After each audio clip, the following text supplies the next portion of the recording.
The i20 is an extremely important car for Hyundai in India. It has been selling like hot cakes for over a decade, and now we have the 4th generation i20 with us here today. Why do I say the 4th generation? Because the 1st generation was actually the Gets, and the i20 nomenclature, it was introduced 2nd generation onwards.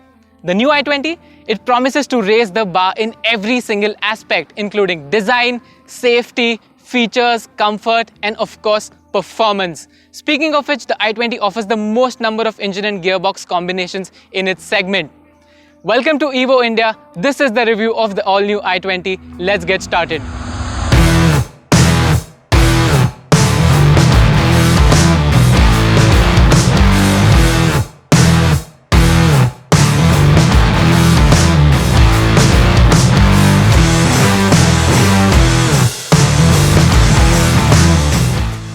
Now let's start with the design of the i20. This is the 2nd car in Hyundai India's portfolio after the Elantra to get the Sensuous Sportiness design language. So up front it has this jewel pattern parametric grille which is finished in gloss black. It looks nice and aggressive. The i20 also gets LED projector headlamps and projector fog lamps as well. It also gets a LED DRL eyebrow, and there's this nice i20 detailing over here. Now in the Elite i20, the headlamp and the grille were positioned separately. In the new car, what Hyundai has done is they've merged it together to give it a nice and clean look. Now let's move on to the sides. This range-topping Asta trim, it gets diamond cut alloys, 16-inch diamond cut alloys wrapped around Seat Secura drive tires.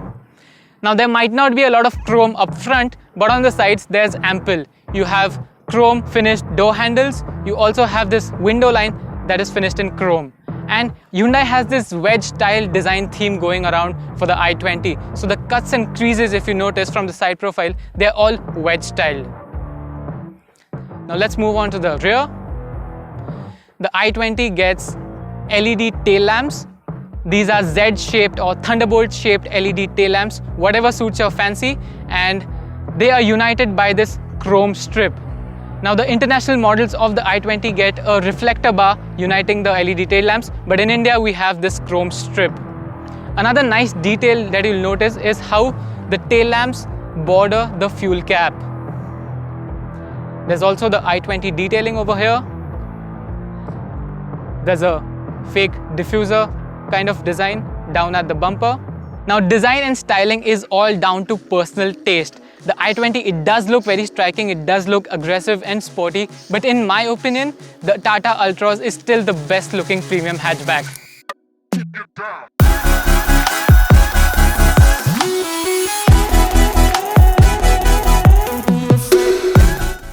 Now Hyundai has an all-new i20 specific K platform, and that has resulted in increased dimensions. The new i20 is 44mm wider, 10mm longer, and also has a 10mm larger wheelbase. Hyundai has also used more advanced high steel strength to improve structural rigidity, and despite that, the weight of the i20 has gone down by 100 kilos. Now before we delve into the driving bits, let's check out the cabin of the i20. Now the cabin of the new i20 feels properly upmarket. The moment you step into the driver's seat, the very first thing you notice is this fully digital instrument cluster. It gets very nice graphics and it displays a lot of information. You have your fuel economy, you have the compass, you have the tire pressure monitoring, then it'll show you a lot of drive related information as well. Then you have this steering. It's a 4-spoke steering. It feels nice, it's tactile, it's nice to hold. Here there's the central infotainment system. This is very similar to what you get in the Creta. The user interface is the same. You can have Android Auto, Apple CarPlay, Bluetooth, and you can even pair 2 smartphones into this. So for example, you can use one smartphone for audio, you can use one smartphone for calling, whatever suits you. When you come down here, you have the climate control switches and buttons. They all feel very nice, very tactile. These are good quality materials. Here there are 2 USB ports. One is a regular USB port, the other is a fast charging port, and between that is the 12-volt socket. Below that there's the wireless charging deck with cooling function. So in hot Indian summers, it'll really help to cool your phone down. Apart from that, you have this Oxy Boost air purifier.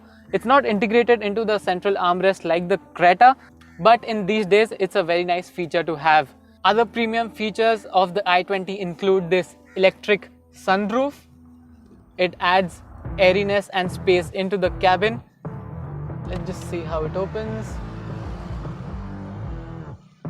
Yeah, and apart from that, one of the fanciest features of the i20 has to be the Bose sound system. Now, we never thought we'd get a Bose sound system in a mass market hatchback, but Hyundai has done it. It's a 7-speaker system. The amplifier is right under this passenger seat. The subwoofer is in the boot. There are 2 tweeters here in the A-pillars, and the sound system is brilliant. We've been listening to it all day. The sound is crisp, the bass is nice, and we really like it. Apart from that, there's also ambient lighting in the new i20.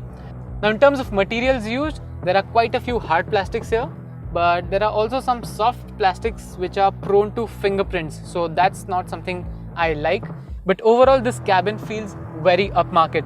It's a properly feature-loaded cabin. In fact, Hyundai told us that there are more than 25 new or segment-first features in the i20. We cannot go without mentioning the Bluelink suite of connected car features. Now, the i20 gets more than 50 connected car features, and that is also a first in segment.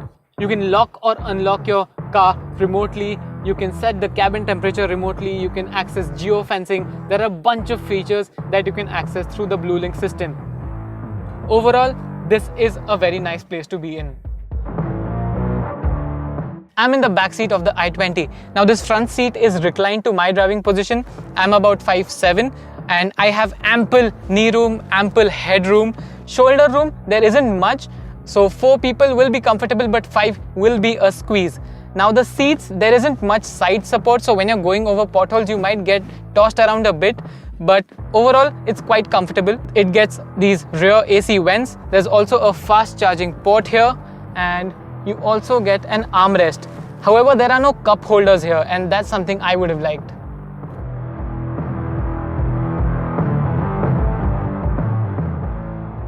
Now, the very first thing that you notice as you start driving the i20 is the visibility. Now, Hyundai told us that they have optimized the windshield for better visibility, and it's evident. These A-pillars, they don't intrude into your field of vision as you're cornering, and that's something I really appreciate. The driver's seat is also positioned very nicely. You sit nice and snug. You sit in the i20 and not on it.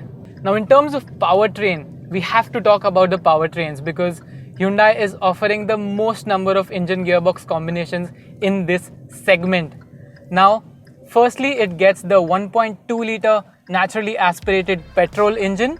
So that's what I'm driving right now. It's mated to a 5-speed manual gearbox, and it also can be had with an IVT, the Intelligent Variable Transmission.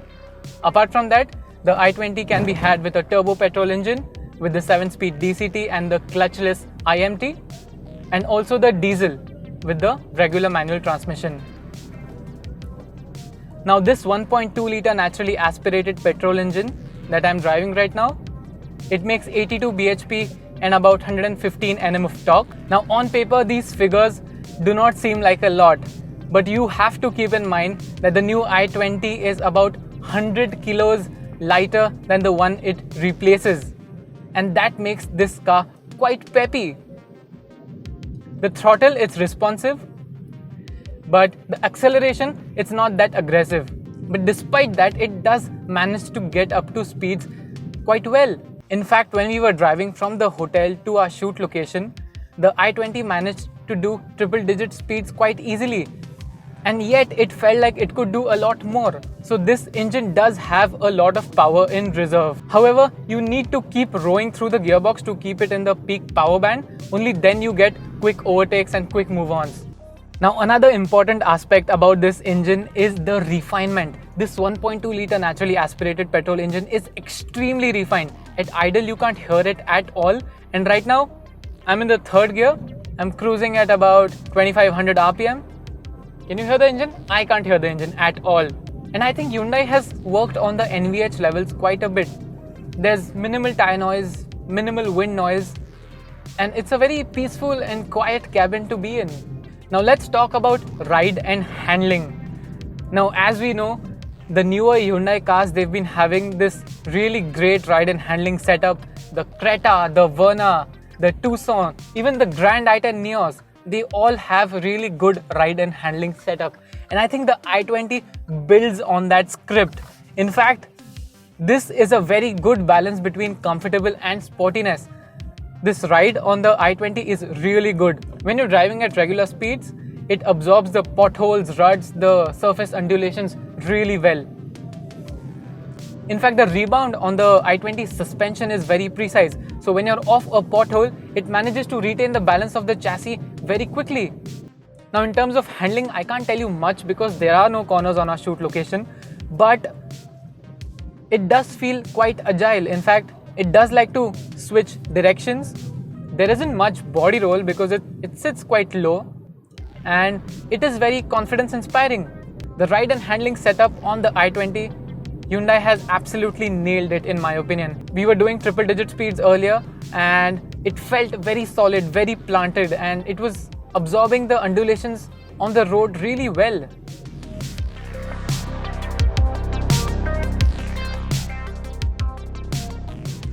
Now if I had to nitpick, it has to be about the gearbox. The shifts are smooth, the throws are slick. I have no complaints on that front, but it doesn't feel sophisticated like the Japanese boxes. It doesn't have that buttery smooth feeling to it. But this is just me nitpicking. This gearbox is overall very good. On a day-to-day basis, on regular roads, you won't have any problems with it. The steering, well, it's not overly light like older Hyundais. It has some heft to it. It does feel nice to hold. It's very tactile. It feels solid. So is the new Hyundai i20 a driver's car? Well, I haven't driven the turbo petrol and the diesel variants yet, but this 1.2 litre naturally aspirated petrol engine, it is quite peppy. I don't have any complaints with it.